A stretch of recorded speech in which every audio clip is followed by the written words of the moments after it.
Assalamualaikum warahmatullahi wabarakatuh. Selamat pagi dan semangat pagi saya ucapkan kepada Ibu Sarane Riza yang terhormat. Terima kasih pertama-tama saya ucapkan atas waktu dan kesempatan yang telah Ibu berikan untuk saya. Saya Ahmad Hidayat dengan NIM L1002053 akan mempresentasikan tentang presentasi public speaking yang sudah saya pelajari di pertemuan sebelumnya. Nah, teman-teman sudah tahu pastinya apa itu public speaking ya. Tapi apa sih itu public speaking? Dan mengapa kita perlu melakukan public speaking? Public speaking adalah proses menyampaikan pesan kepada halayak berjumlah 2 orang atau lebih yang memiliki tujuan tertentu. Jadi kalau bicara mengenai public speaking, maka komunikator atau orang yang menyampaikan pesan pasti memiliki suatu tujuan. Harapannya, apa yang ia sampaikan dapat mengubah pengetahuan, perasaan, dan perilaku dari audiensnya. Mengapa kita perlu melakukan public speaking? Tidak semua orang memerlukan keterampilan public speaking. Sama seperti saya yang tidak memerlukan keterampilan di bidang teknik. Selain tidak tertarik, saya juga tidak memiliki kemampuan atau skill yang mumpuni di bidang tersebut. Jadi, langkah pertama yang harus kita tentukan yaitu adalah tujuan. Mengapa kita melakukan public speaking itu? Apakah karena kebutuhan memberikan informasi, memberikan pengajaran, berusaha memberikan pengaruh, atau ingin menghibur orang lain saja?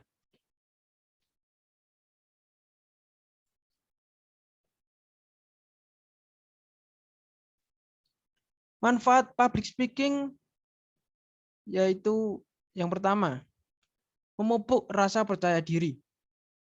Rasa percaya diri yang prima tidak hanya diperlukan untuk berbicara di depan khalayak umum. Rasa percaya diri juga sangat diperlukan ketika kita sedang berbicara dengan satu orang saja. Misalnya kita bertemu dengan salah satu calon investor atau manajer yang dapat membantu usaha atau karir kita. Jika kita tidak memiliki rasa percaya diri yang prima, maka kita tidak akan dapat menghadapi orang tersebut dengan baik. Kita akan gugup dan tidak bisa mengatakan apa yang harus dikatakan dengan baik. Hal ini tentu akan menghambat usaha atau kemajuan karir kita. Yang kedua yaitu meningkatkan kemampuan leadership. Kemampuan public speaking secara tidak langsung dapat membantu kita untuk berkomunikasi sesuai dengan latar belakang kawan bicara kita. Hal ini adalah kemampuan yang sangat diperlukan bagi seorang pemimpin. Pemimpin yang baik adalah pemimpin yang dapat berkomunikasi dengan cara yang berbeda-beda sesuai dengan orang yang diajak berbicara. Coba perhatikan manajer pada kantor di dekat rumah Anda atau yang Anda ketahui. Cara berkomunikasi dengan sesamanya atau dengan karyawannya tentu sangat berbeda.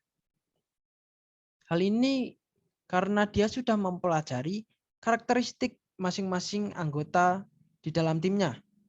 Jadi dia akan berkomunikasi sesuai dengan masing-masing karakter itu sehingga semua orang akan mengerti akan apa yang dia katakan.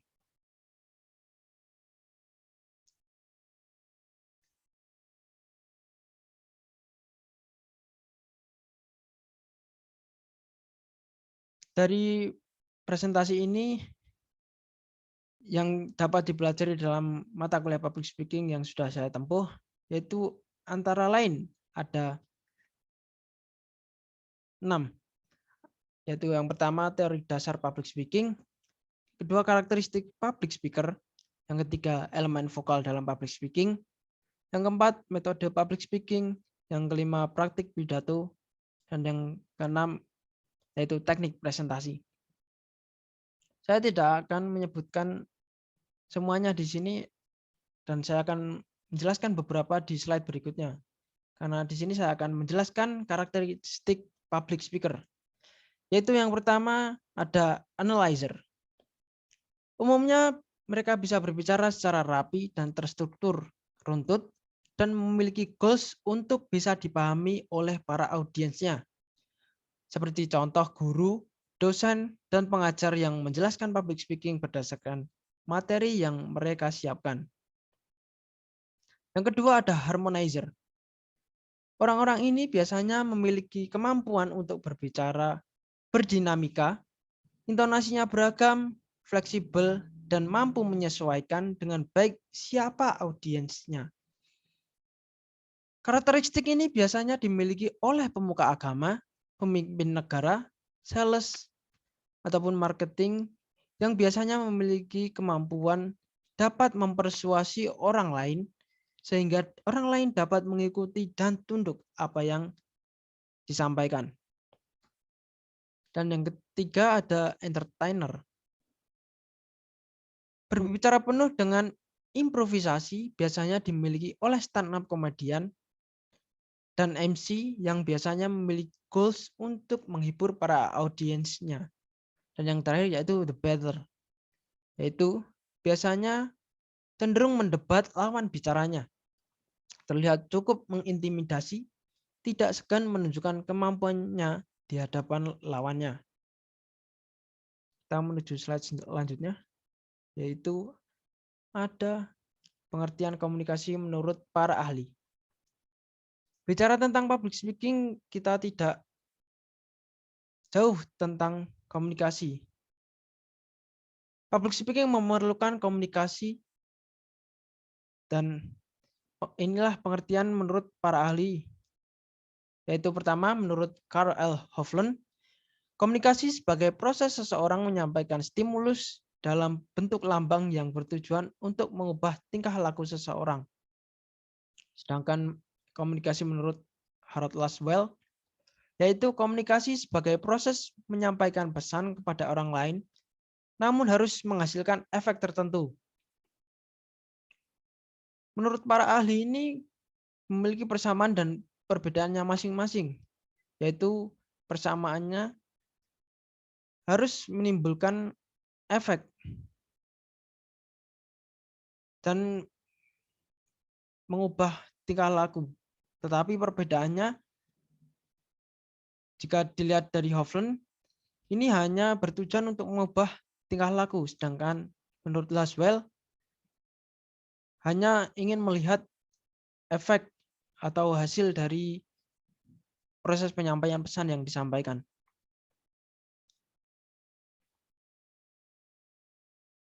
Kemudian di slide selanjutnya kita ada unsur-unsur komunikasi yang terdiri dari komunikator, pesan, media, komunikan, dan efek.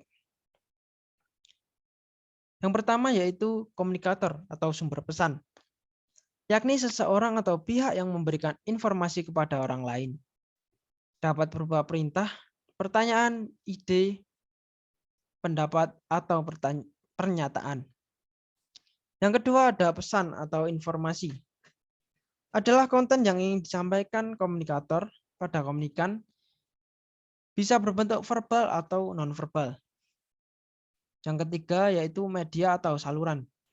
Berperan sebagai saluran atau alat yang digunakan dalam mengirim pesan atau informasi kepada penerima pesan. Yang ketiga yaitu media atau saluran. Berperan sebagai saluran atau alat yang digunakan dalam mengirimkan pesan atau informasi kepada penerima pesan. Yang keempat yaitu ada komunikan atau pihak penerima pesan. Agar komunikan dapat memahami informasi dari komunikator, komunikan harus menerjemahkan, menafsirkan, memahami, atau menginterpretasi pesan yang dikirim oleh pengirim. Dan yang terakhir ada efek. Diartikan sebagai pengaruh yang ditimbulkan komunikan setelah pesan disampaikan oleh komunikator. Efek dapat berupa perubahan pengetahuan, perasaan, dan sikap setelah mendapatkan suatu informasi. Kita berlanjut ke komunikasi efektif. Komunikasi efektif adalah komunikasi yang dapat dipahami sebagai komunikasi dan mampu menghasilkan perubahan sikap pada orang lain. Komunikasi dapat dikatakan efektif jika yang pertama, pesan dapat diterima dan dimengerti sesuai dengan apa yang dimaksud pengirimnya. Yang kedua, pesan yang disampaikan pengirim dapat disetujui oleh penerima dan ditindaklanjuti dengan perbuatan yang diminati oleh pengirim. Dan yang ketiga, tidak ada hambatan yang berarti untuk melakukan apa yang seharusnya dilakukan untuk menindaklanjuti pesan yang diterima. Di slide ketujuh kita ada elemen vokal public speaking. Elemen vokal public speaking yaitu antara lain meliputi artikulasi atau kejelasan dalam pengucapan, intonasi, tinggi rendahnya suara, tone atau sikap susra untuk mengekspresikan suara, volume, keras dan tidaknya suara, tempo, cepat lambatnya suara, pitch, tinggi rendahnya nada, aksentuasi atau penekanan, dan pause atau jeda. Selain itu, public speaking juga memiliki metode, yaitu diantaranya impromptu, extemporan, manuskrip, dan memorier. Apa sih itu? Yang pertama yaitu impromptu. Metode impromptu membutuhkan banyak latihan yang kemudian membentuk jam terbang. Karena impromptu adalah pidato yang disampaikan tanpa persiapan sama sekali atau improvisasi. Tanpa jam terbang yang cukup atau tinggi, seseorang tidak dapat melaksanakan menggunakan metode ini. Dan metode yang kedua yaitu metode ekstemporan. Metode ini biasanya dipakai oleh pembicara atau public speaking yang sudah ahli atau sudah sangat berpengalaman. Yang berpidato biasanya menggunakan metode ini bertujuan untuk presentasi produk atau sosialisasi. Metode ekstemporan lebih baik menggunakan waktu atau persiapan. Maksudnya pada pidato menggunakan metode ekstemporan, pembicara memiliki kesempatan membuat outline atau kerangka pidato, yaitu poin-poin yang akan dibicarakan. Dalam penerapannya, pelaku public speaking yang menggunakan metode ini dituntut untuk disiplin. Jika tidak, maka pidato akan melebar dan cenderung panjang, atau bahkan kehilangan isinya sama sekali. Kemampuan bridging atau membangun jembatan percakapan sangat dibutuhkan jika menggunakan metode ekstemporan. Yang ketiga ada metode manuskrip atau membaca naskah. Metode ini adalah metode yang sungguh sangat mudah atau gampang diterapkan. Yang perlu dilakukan hanyalah memahami tentang intonasi, stressing pada kata atau kalimat tertentu, serta mengatur jeda. Metode manuskrip atau membaca naskah biasanya dilakukan untuk menyampaikan pernyataan-pernyataan resmi, seperti pidato kenegaraan, pidato sambutan peringatan Hari Besar Nasional, penyampaian laporan keuangan, dan hal-hal serupa sebaiknya dilakukan dengan menggunakan teks, agar meminimalisir terjadinya kesalahan pengucapan. Dan yang terakhir ada metode memorier. Metode ini dinamakan atau memiliki nama lain metode menghafal. Biasanya para peserta lomba biasanya menggunakan metode memorier atau menghafal. Metode ini memiliki proses yang cukup panjang, mulai dari melakukan riset, menulis naskah pidato, menghafalnya, dan lalu menyampaikannya. Ingatan yang baik akan sangat menentukan keberhasilan dari penggunaan metode ini.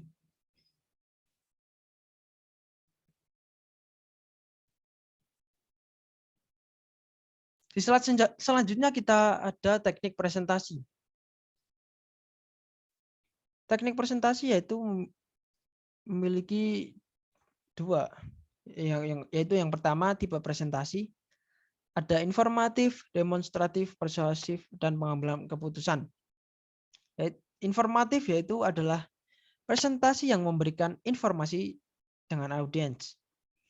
Yang kedua yaitu demonstratif adalah presentasi yang memiliki tujuan untuk mendemonstrasikan bagaimana melakukan sesuatu. Yang ketiga ada tipe persuasif, yaitu adalah presentasi yang bertujuan untuk meyakinkan audiens untuk menangkap dan mempengaruhi apa yang disampaikan. Dan yang keempat adalah pengambilan keputusan atau decision making, yaitu presentasi yang memotivasi audiens untuk mengikuti arahan atau saran yang kita sampaikan di saat presentasi. Di dalam presentasi terdapat aturan 10, 20, 30. Aturan ini memiliki arti yaitu 10 adalah jumlah slide maksimal presentasi, 20 adalah lamanya durasi presentasi yakni 20 menit, dan 30 adalah minimal ukuran font pada slide presentasi. Ukuran 30 ini bertujuan untuk memperjelas tulisan agar terlihat jelas dan tidak kekecilan dan dapat terlihat meskipun dalam posisi paling belakang.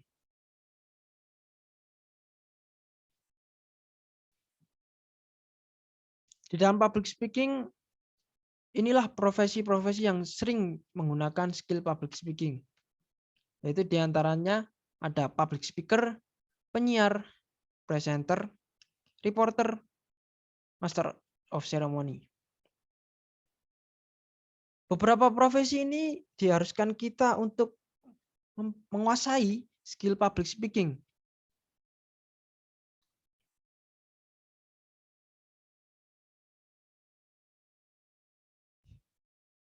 Dan yang terakhir yaitu harapan setelah mempelajari public speaking. Saya harap dari materi yang sudah saya pelajari berguna dan dapat diterapkan di lingkup kampus maupun di luar kampus. Sekaligus menambah percaya diri saya ketika berbicara di depan umum. Dari belajar public speaking, saya harap dapat menjadi pengantar kesuksesan di masa yang akan datang dan bisa memberikan ilmu yang bermanfaat untuk orang-orang di sekitar kita. Sekian penjelasan tentang public speaking kali ini. Apabila terdapat salah kata, salah kalimat, dan salah ucap, saya mohon maaf yang sebesar-besarnya. Saya Ahmad Nizar Hudori dengan NIM L100-200-053, mata kuliah Public Speaking kelas A, Universitas Muhammadiyah Surakarta, pamit undur diri. Wassalamualaikum warahmatullahi wabarakatuh.